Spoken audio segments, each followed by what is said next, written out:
Hello, my name is Kate Bowditch, and I'm going to talk today about those threads of connection.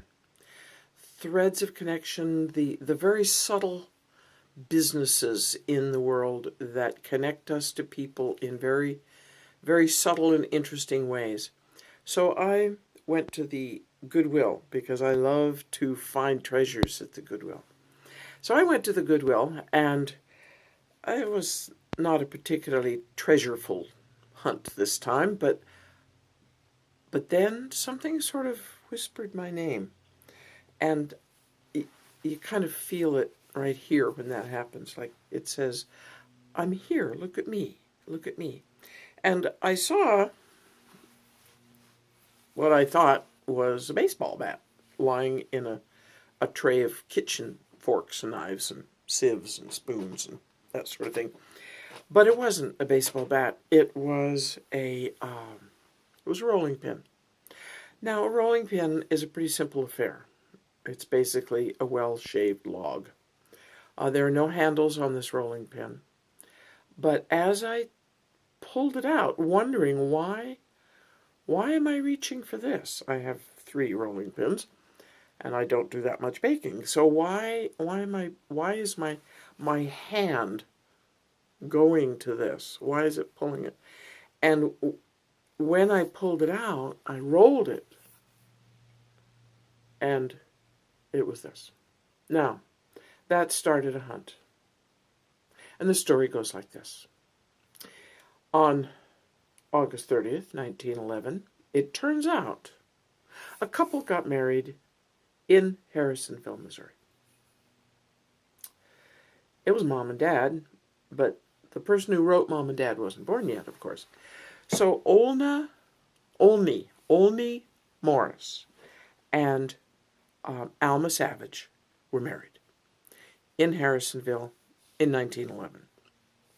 And they had many children, one of whom was Gladys Green. And Gladys Green lived a long time.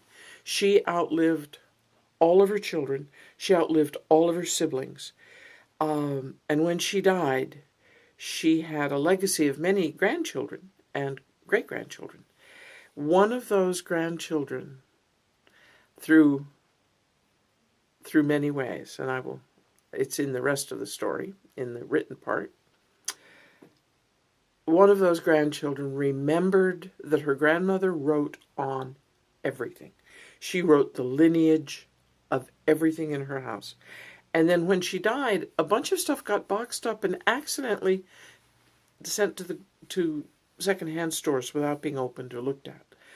And so I've been able, by the great help of Gladys Green's funeral home, where the people who have written to me with suggestions and ideas from all over this country have been helpful. And today I am sending the little rolling pin. I'm sending the rolling pin home. The rolling pin is going to go home to Elizabeth. And Elizabeth will have her grandmother's handwriting on her great-grandmother's rolling pin. I hope she can find ends for it. There is some deep satisfaction about this. I now feel I have 2 little buddies out there in the world, and I am sad that I did not ever get to meet Gladys Green. But that's the joy of life, are these little quiet threads as well as the big ones. So when you have the quiet threads, listen to them and follow them and get your satisfaction from that. Thank you, and I'll talk again later. Bye-bye.